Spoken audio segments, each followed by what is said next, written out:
UP में दलितों की मसीहा माने जाने वाली मायावती ने ऐलान किया है कि वो लोकसभा का चुनाव अकेले दम पर लड़ेंगी। किसी भी दल से चुनाव से पहले गठबंधन नहीं किया जाएगा।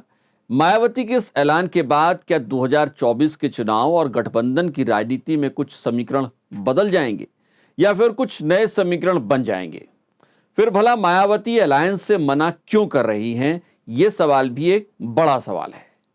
नमस्कार, खबर उत्तराखंड पर आप देख रहे हैं स्पेशल रिपोर्ट और मैं हूं आशीष तिवारी। दलितों वंचितों के नाम पर राजनीति में एक बड़ा मुकाम हासिल कर चुकी मायावती ने 15 जनवरी 2024 को अपना 68वां जन्मदिन मनाया है।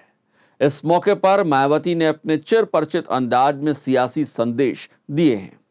एक बड़ी बात जो मायावती ने कही वो यह है चुनावी गठबंधन से दूर रहने की। दरअसल मायावती ने अपने जन्मदिन के मौके पर 2024 का लोकसभा चुनाव अकेले लड़ने की घोषणा कर दी है। उन्होंने दलितों, वंचितों, आदिवासी, अल्पसंख्यक समुदाय से अपनी बेहतरी के लिए अपने वोट बैंक को मजबूत करने का आह्वान भी किया है। मायावती ने अपने बयान में अखिलेश यादव और बीजेपी दोनों से बराबर की दूरी बनाकर रखने की कोशिश भी की है। एक तरफ वो सपा के साथ गठबंधन को गिरगिट की तरह रंग बदलने वाला बताती दिखी, तो दूसरी तरफ उन्होंने केंद्र की मुफ्त अनाज वाली स्कीम को गुलामी का टूल बता दिया। माना जा रहा था कि तमाम सियासी अटकलों के बीच मायावती अपने जन्मदिन के मौके पर इंडिया गठबंधन में जाने का ऐलान कर सकती हैं, लेकिन मायावती ने चौंकाने वाले अंदाज में साफ कर दिया कि वो किसी गठबंधन का हिस्सा नहीं होने जा रही हैं। अब ऐसे में सवाल उठता है कि आखिर वो गठबंधन में शामिल क्यों नहीं हो रही?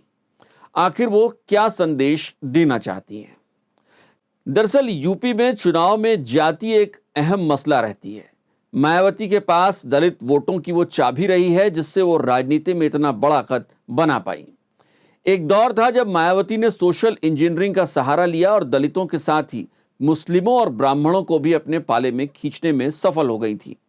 हालांकि उनका वोट बैंक मुख्य रूप से दलित ही रहे हैं और वो भी दलितों को केंद्र में रखकर ही राजनीति करती रही हैं। यूपी में जातियों को चुनावी हिसाब से बांटे तो यूपी में ओबीसी वोटर सबसे ज्यादा 45% से के आसपास दिखते हैं, दलित 20-21% के आसपास और वही मुस्लिम वोटर 15 से 16% के आसपास होते हैं।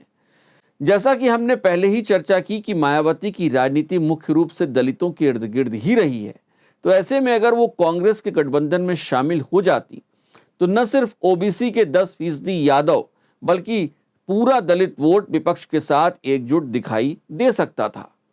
अगर ऐसा होता तो 80 लोकसभा सांसद देने वाले यूपी जैसे राज्य में बीजेपी के लिए राह मुश्किल होनी तय थी।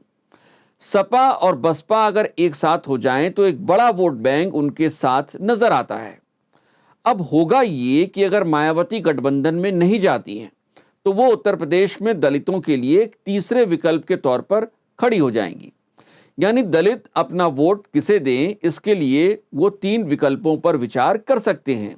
एक है बीजेपी, दूसरा गठबंधन और तीसरा बसपा। जाहिर है कि यह बीजेपी के लिए राहत भरी खबर है, क्योंकि दलित वोटों का बंटवारा हो गया और विपक्ष के गठबंधन में भी कुछ खास नहीं आया। मुस्लिमों के पास भी अब कम से कम 2 विकल्प तो हो ही गए, एक बसपा और दूसरा इंडिया अलायंस। ये भी बीजेपी के लिए अच्छी खबर है।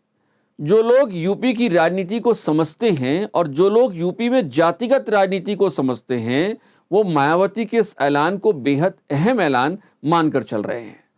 जाहिर है कि बसपा भविष्य की तैयारियों में दिख रही है। वैसे यही एक बात और भी समझनी चाहिए कि इंडिया गठबंधन की प्रमुख पार्टी कांग्रेस पिछले काफी वक्त से जातिगत जनगणना को लेकर मुखर रही है, जबकि बीजेपी इस मसले पर चुप रही है। यूपी में यही जातिगत राजनीति कई पार्टियों का आधार है। बसपा उनमें से एक है। अब बसपा ही जातिगत जनगणना की पैरवी करने वाली कांग्रेस के साथ खड़ी नहीं होना चाहती है। जाहिर है कि 2024 के मुकाबलों में यूपी की राजनीति कई हैरान करने वाले परिणाम तो दिखाएगी ही। बात अब एक और खबर की। ये खबर मालदीव और भारत के संबंधों से जुड़ी हुई है। मालदीव के राष्ट्रपति मोहम्मद मोइजू चीन दौरे से मालदीव लौट आए हैं। मालदीव लौटते ही मोइजू ने भारत को आंखें दिखानी शुरू कर दी हैं। मोइजू ने भारत से कहा है कि भारत अपने सैनिकों को 15 मार्च तक मालदीव से हटा ले। हालांकि मालदीव के राष्ट्रपति के ये तेवर उनके ही देश के लोगों को पसंद नहीं आ रहे हैं। मालदीव की राजधानी माले में मेयर पद के लिए हुए चुनाव में मोइजू की पार्टी का कैंडिडेट हार गया है। इन चुनाव में माले की जनता ने मालदीवियन डेमोक्रेटिक पार्टी के उम्मीदवार आदम अजीम को मेयर पद पर चुन लिया है। मालदीवियन डेमोक्रेटिक पार्टी भारत समर्थक मानी जाती है और चीन की नीतियों का विरोध करती रही है। यहां एक और दिलचस्प बात बताना जरूरी है और वो ये है कि मालदीव के मौजूदा राष्ट्रपति मोइजू राष्ट्रपति बनने से पहले खुद माले के मेयर हुआ करते थे, लेकिन राष्ट्रपति चुनाव लड़ने के लिए उन्होंने ये पद छोड़ दिया था। अब इसी पद के लिए चुनाव हुआ तो मोइजू राष्ट्रपति तो बन गए, लेकिन मेयर पद अपनी ही पार्टी के उम्मीदवार को अब वो नहीं दिलवा पाए हैं। जानकार इन नतीजों को भारत के प्रति मोइजू की बयानबाजी से जोड़कर देख रहे हैं।